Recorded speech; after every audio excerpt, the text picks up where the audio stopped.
الله أكبر الله أكبر الله أكبر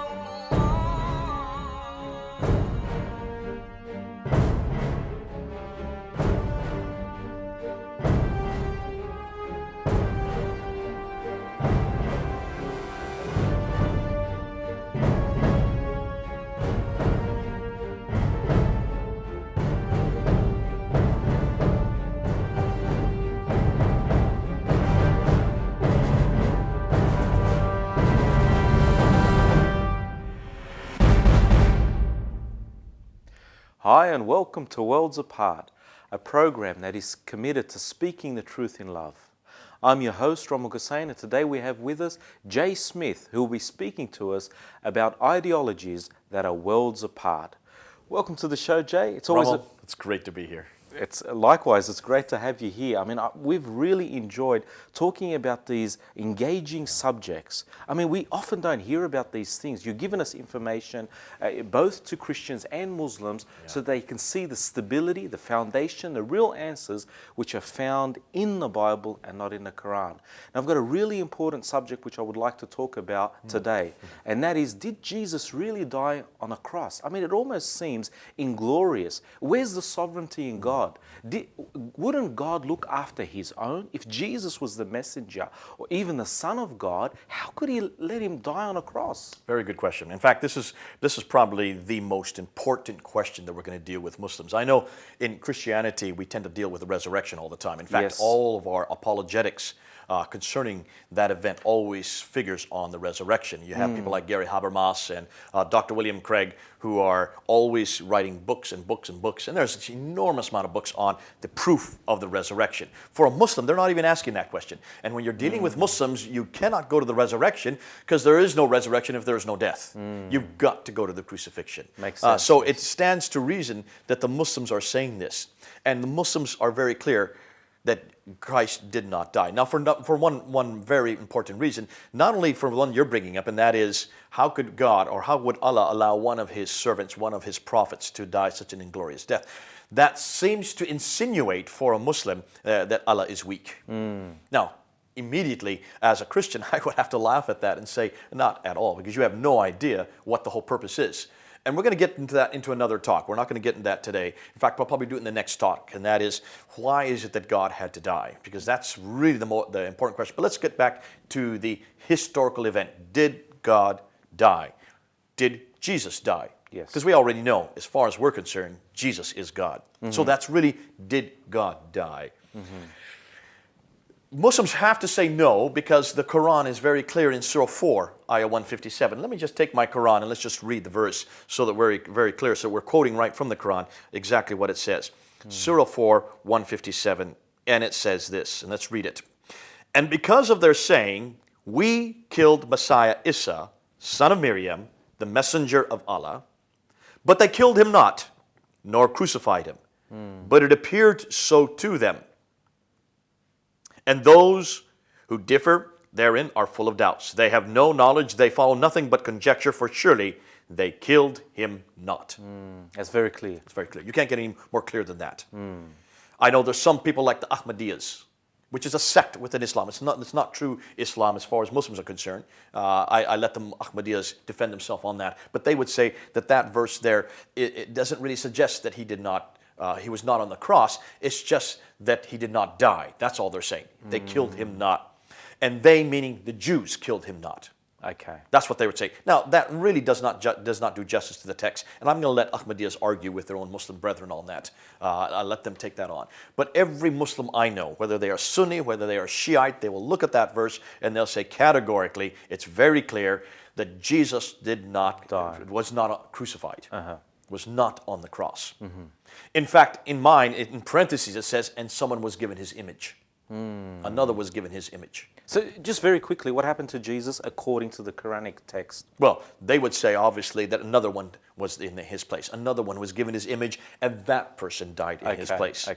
So that's what the majority of Muslims will say. There'll be some intellectuals, some academics who say, no, that's not really that clear from the text. So we just don't know. What we do know is that Jesus did not die that way. That God took him up to himself at a later time, and that he's going to come back a second time and then die at that time. And when he comes back in the future, according to some traditions, which we're not going to get into today, we don't have time, he was going to live for about 43 years, some say 47 years. He'll marry, he'll have 7 children, and then he'll go around destroying all the crosses and killing all the pigs. Wow, which is almost laughable when you stop to think of it. It's so fictitious that it's not worthy really of our comment at this point. And that's not what we're here to do about. Let's just talk about this verse, Surah 4, 157. I have 5 problems with that. And you probably want to know. Let's go through each one of them one by one. The first problem is this is a Quranic contradiction, because the Quran contradicts himself on this very point. In Surah 19, Ayah 33, Surah 19, Ayah 33 is very clear. And this is Jesus speaking in Surah 19, and he says this, and let me read it so that I get it correct. And salam, in other words, peace, be upon me the day I was born. Who are we talking about? Well, you need to go right back to the verse 30 and also verse 31 and verse 32, which is referring to Jesus. He, Jesus, said, verily I am the slave of Allah. So this is Jesus speaking. So verse 33, and salam be upon me the day I, Jesus, was born, the day I die, and the day I be raised alive. Die? Yeah, so and here raised alive? Jesus is claiming that he's going to die and raise alive. Wow. That contradicts Surah 4, 157. That's right. Pretty clear, isn't it? Yeah, that's right. What Muslims will say, they'll say, no, this is the future. But there's no future tense in the Arabic. How do you know This that? is present continuous. How do you know that? Well, let's look at the Arabic. And the Arabic's very clear. It's present continuous. And what is more, just look at verse 15. Because in verse 15, you have the same thing said of John the Baptist in verse 15. And this time, it's third person singular. And it's saying, salam, John the Baptist, Yahya, peace on him the day he was born and the day he dies and the day he will rise up to life. Wow. Now, is John Baptist going to come back in the future? No. He did die. Yeah. Everybody that's knows right. he died. He had his head cut off. Yes. Salome, remember the dancer, and Herod had his head cut off because she danced so well. So nobody believes in verse 15 that he's going to rise again or die and rise again. So why do you impose that on verse 33?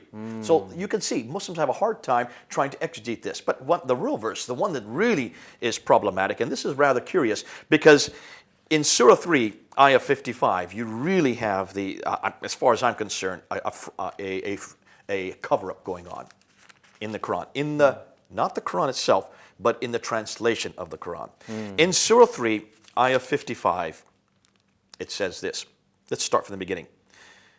And when Allah said, now verse 54, it's talking about Jesus. So this is Jesus again. So, and when Allah said, O Isa, I will make you sleep and raise you to myself and clear you of those who disbelieve. I will make you to sleep and raise you to myself. Wow.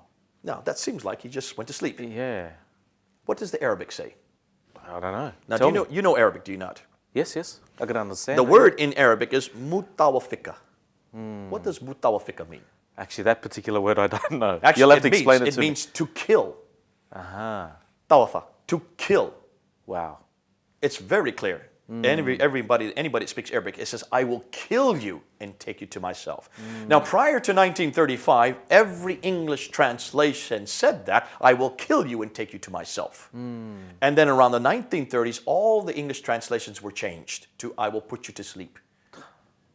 Now, you can't do that. You can't take the Arabic and then impose your own translation to eradicate a theological contradiction, because this is a contradiction with Surah 4, 157. This is in the English? It was changed? It was changed in the English. And only, no, you can't change the Arabic. The Arabic's there. That's right there. You can read it. Mutawafika, it's right there in the Arabic. That's why I always keep my Arabic and my English together. So you cannot manipulate the Arabic text. So I say to any Muslim, if they have a problem with that, just go back to the Arabic and they read it, and they will see that this is basically, it's a fraud. The translation has been imposed on, and this is what I call an apologetical translation. Heinous that they would do that to a translation like that. Because you can see why. The dilemma is that God is saying to Jesus, I will kill you. So obviously, Jesus did die according to Surah 1933 and Surah 3, Ayah 55, but not according to Surah 4, 157. chapter 4, verse 157. So there is a chronic contradiction there. That's the first problem. And I leave that with you Muslims. You're going to have to come up with some kind of answer. Muslims struggle with this, and I understand your struggle. Because if I had my Bible was like this with those kind of contradictions, I would be struggling to come up with some type of answer. It is difficult. I understand it. Let's go to the second problem. And the second problem is there's a theological confusion here. In Surah 6, Ayah 164, and in Surah 53, Ayah 38. Surah 6, Ayah 164, Surah 53, Ayah 38, it says very clearly that nobody can take on the sin of another. In other words, Jesus cannot take on our sin. And the reason those verses are there is it's confronting this idea that Jesus, by dying, takes on our sin. The atonement. That's right. Okay. Everybody must pay their own price. Everybody must pay the price for their own sin. Now, there's some problems. Yes. If that were the case, that no one can take on the sin of another, then what are we doing sitting in the studio right now on earth? Because we're all taking on the sin of Adam and Eve. How do I know that? Yeah, Just go back to Surah 7. In Surah 7, you have basically the image of the Garden of Eden. And the Garden of Eden is up in space. Adam and Eve are in the Garden of Eden. They eat of the tree that is forbidden. Very similar to what we have in the biblical text. According to the Quran. According to the Quran, the story is very similar to what we have in the Bible, except in the Bible it's very clear the Garden of Eden is on earth. On earth, yes. That's highly significant. The Garden of Eden in the Quran is up in space. It's not on earth. So that means they're distinct from earth. They're in that garden, they eat of the fruit. Allah condemns them for what they have done, and then He forgives them. But what does He do next? I don't know. What does He do? He sends them down to earth. Wow. He bans them out of that garden, throws them out of that garden, and sends them to earth. Now, why He does that, Muslims have not been able to answer me. I've yet to find an answer that convinces me. In 29 years, I've yet to hear a Muslim that can show me, if He forgives them, then why didn't He leave them there? And why aren't we there? The fact that none of us is up in that garden. I know I'm not in that garden. I know I'm on earth. I know I'm in Australia. I know I'm not in space. I don't think anybody doubts that. But the fact that we're not in that garden, we're not in that perfect environment, we're not in an environment where there is no thorns or thistles, where there is no childbirth pains, where there's no pain whatsoever, in that environment that Adam and Eve were at one time, the fact we're not up there and we're down here says that we're all paying the price of Adam and Eve's sin. That's right. We're sinners, just like Adam and Eve. So we're imputed with the same thing Adam and Eve were. So when you look at Surah 53, Ayah 38, and Surah 6, 164, here's a theological contradiction, because the fact that we're here on earth means we are paying for their sin. We're corrupted. We're all corrupted. Where do you think corrupted came from? And we're going to get into that in the next episode, looking and seeing why this is so important and why Muslims miss it. They have no idea what they're talking about, and we're talking right past each other. But let's get back to this idea of theological confusion. There's another confusion as well. Let's go back to that event. Let's go back to Surah 4, 157. Let's go back to what it says there. Because it's very clear that he was not killed. They thought it was so. Another was given his image. That means another was given the image of Jesus Christ. And that man took his place on the cross. Was he not paying the penalty for Jesus?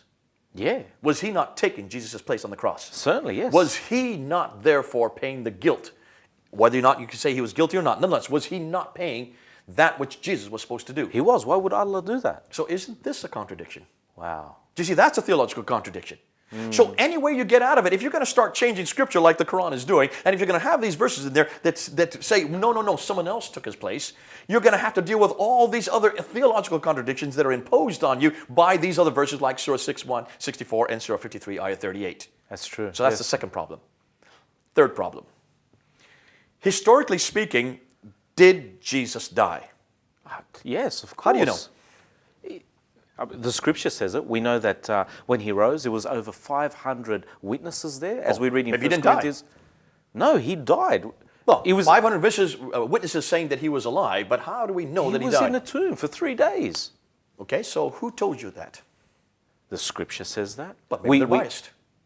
Well, we've got critical evidence in the scriptures as well. What do we have? And here's what Muslims need to hear. And Muslims, listen to us, what we're saying here. Okay.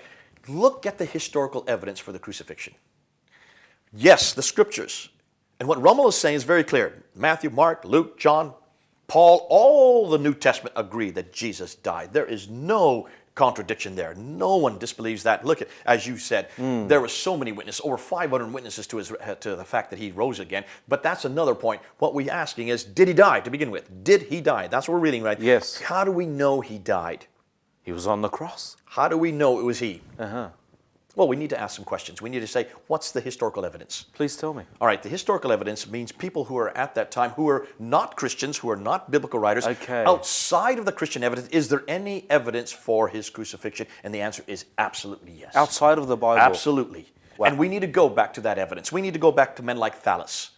Thallus, who was a Greek historian, and he was arguing with Phlegon. The two of them were arguing between 50 and 52 AD. They were arguing this very point. That's 20 years after Christ's death. You have Greek historians who are arguing that when Jesus died, on the day he died, the sun went dark and the earth started shaking. Wow, so even before Islam came into existence, there were people that were arguing this very point. 600 years before the Islam even came into existence, people were admitting that that was Jesus that died. They had no doubt that that was Jesus that died. These were not Christians. Wow. They had no reason to believe this. Wow. Tacitus, the Roman historian, highly acclaimed. In fact, we use Tacitus to know the date that Jesus died, because Tacitus not only said he died, he gives us when he died, and he says it happened under Pontius Pilate during the reign of Tiberius, which would be 33 AD. That's how we know the date, because of Tacitus. So Tacitus was in no doubt that Jesus died. And remember who Tacitus was. Tacitus absolutely detested Christians. He had nothing good to say about Christianity. Wow. He did not like this sect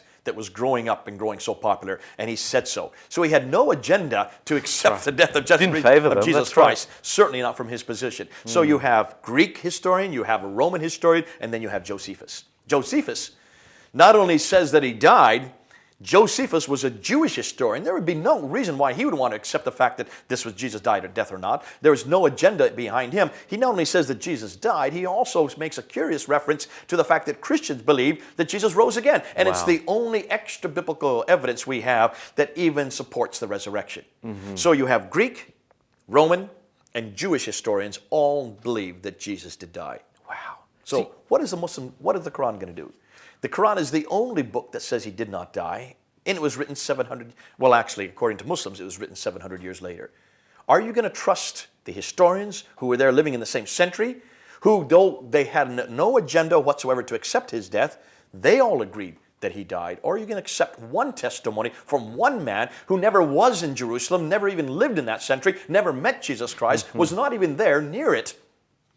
Which are you going to trust? The Bible, definitely. All these examples that you gave us, people outside of the Bible, that's critical evidence. That's critical evidence. But what's even better is, let's go to number 4, and that's the biggest evidence.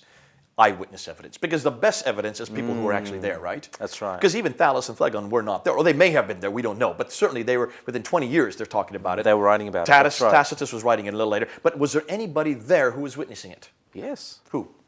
Number of people. Number of people. Yeah, John. Let's say John. Let's take John. Okay. John's a great one. Because John was right there. Now, who was John? Did John know Jesus? Yes, he was his disciple. He was his favorite disciple, wasn't he? That's right, he loved him. He loved him, and Jesus was closest to him. There was John at the foot of the cross, looking up to Jesus. Don't you think John would have known who that man was on the cross? That's true. Don't you think he would have known if that was another man who had Jesus' face? That's right. Don't you think he would have seen something wrong with that man on the cross? He would have pointed it out. John had been with him for 3 years. Yeah. He had been with him for 3 years. He knew Jesus intimately. Certainly he would have seen something wrong there. That's right. Who else was at the cross? The mother of Jesus? Absolutely.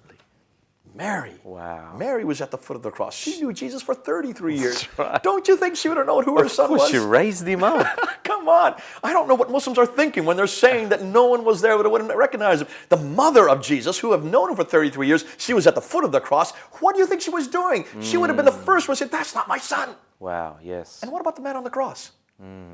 Don't you think he would have said something? That's right. You got the wrong guy. I just think, I don't know if you've seen Monty Python's Life of Brian, where he gets up there and they think, you've got the wrong man. He sits there and starts doing a jig on the cross. You've got there, listen, I'm not Jesus. That's right. It's just that type of scenario. It almost comes to ridicule when you stop to say, how dare Muslims assume, or how dare the Quran assume, that it knows better than Mary and John.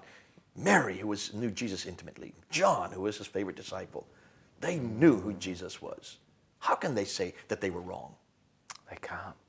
Number 5. They can't. Yes. And this is probably the one that hurts me the most. This is the one that really disturbs me. If, as the Quran suggests in Surah 4:157, God takes the image, puts it on another man, and that man takes the place of Jesus. What does that say about Jesus? If, as we now know, and it's very well affirmed, 3 days later, he comes into the upper room. There are the 10 disciples there. When he comes in, they are surprised.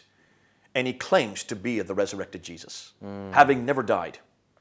It would make him a liar. Absolutely. What does that say about Jesus, who not only then, but a week later, when Thomas comes to him, doubts him, says, how can you be here? Because I've seen you die. I was at a distance. I watched you die. How can it be you who is living again? And what did Jesus did? He showed him the holes in his hands, holes in his feet. How dare he claim to be the man that had died and risen again if he wasn't Jesus, if he hadn't done that? He can't be righteous. He can't be sinless. Absolutely. He has just sinned heinously, claiming for something he had not done. Can you see what that does to Jesus? Yes. It denigrates my prophet. It denigrates my Lord. But let's ask one more question. What kind of God, in this case Allah, what kind of God takes the image, puts it onto another man, and doesn't tell anybody? That's not honest. That is not honest. Not only does he not tell anybody at that time, not only did every one of those disciples believe that that was a death and resurrected God, that that was a death and resurrected Jesus, every disciple died for that belief. We know that every disciple was killed for that belief except for John. John was the only one that survived being killed. And from that time on, millions of people have believed it. And by the time of the 7th century, we know there was over 30 million people in the world that were Christians by that time. Everyone believed that Jesus died and rose again. And not one of them heard anything from God. What happens to all these people that believe that? Not only did they believe, what does that say about God? What does it say about Allah that he would deceive at that level? Please tell me. Well, yeah, I mean, to me, it's just a gas. I don't see that kind of God in this book. Yeah. I don't see a God that deceives like that. There's nowhere that I can see in this book where God says one thing and does another, where God does not tell anybody for 600 years. And finally, 600 years later, finally says, well, let me go tell, I should correct this. Let's go tell this man who cannot read or write. He lives in Arabia. I'll actually give him the real story. What kind of God is that? Not a God I follow. That's right. Not a God I see in this book. This God does not deceive. This God comes and walks and talks with me. And what's more, look at all the prophecies that pointed about that one event. Every prophet knew that the Messiah was going to come. Isaiah 53 is very clear that with his stripes we would be healed, that he would suffer and then rise again. Over and over again, we have about 300 prophecies that talk about the fact that he would be between two robbers, he would die, that he would be put in a rich man's tombs, that his bones would not be broken in Psalm chapter 22. All these prophecies. Are there any prophecies that say that he won't die? There's not one saying that he won't die. Wow. Jesus fulfilled every one of those. So there's no reason prophecies. for God to change his story. Not only that, how would God change a story and not tell anybody? Yes. See, that's a deceitful God. And for Muslims who are watching right here, I want you to think through the implications of what you're saying when you say that God, Jesus, was not on the cross. Not only does your Quran confuse itself on that, there's a contradiction. Theologically, there's a contradiction here. Historically, there's just no accuracy in that supposition. But stop and ask yourself, what does this do to Jesus? What does this do to your God? If he puts that image on another man's place, lets that man die in his place, and he doesn't tell anybody for 600 years. Do you really want to follow a God like that? Or do you want to follow the God we have in this book right here? Come on home. Come on home to the Bible. Oh, I love the God that I see here. This God, not only does he say he's going to do this, because it's he that's going to die. It's he that's going to take on our iniquities. We're going to talk about that next. That's the most important part of it. Because unless he died and rose again, I'm damned, you're damned, and everybody listening is damned. Wow. That's the significance of what Muslims are trying to say here. They're damning all of us for eternity. Don't you ever damn us like that.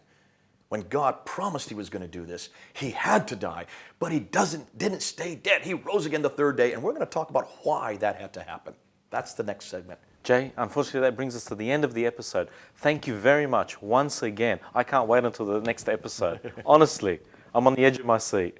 If I can just turn to our audience now and say to them, I really hope and pray that you have found this to be informative, just as I have. Please check out the website, check out this information. A lot of references were mentioned there. You need to go back and revisit this stuff, digest it, think about it. If you're being honest, Christian, Muslim, any other person, any other faith, you have to ask yourself these questions. You have to be honest with your conscience and with God.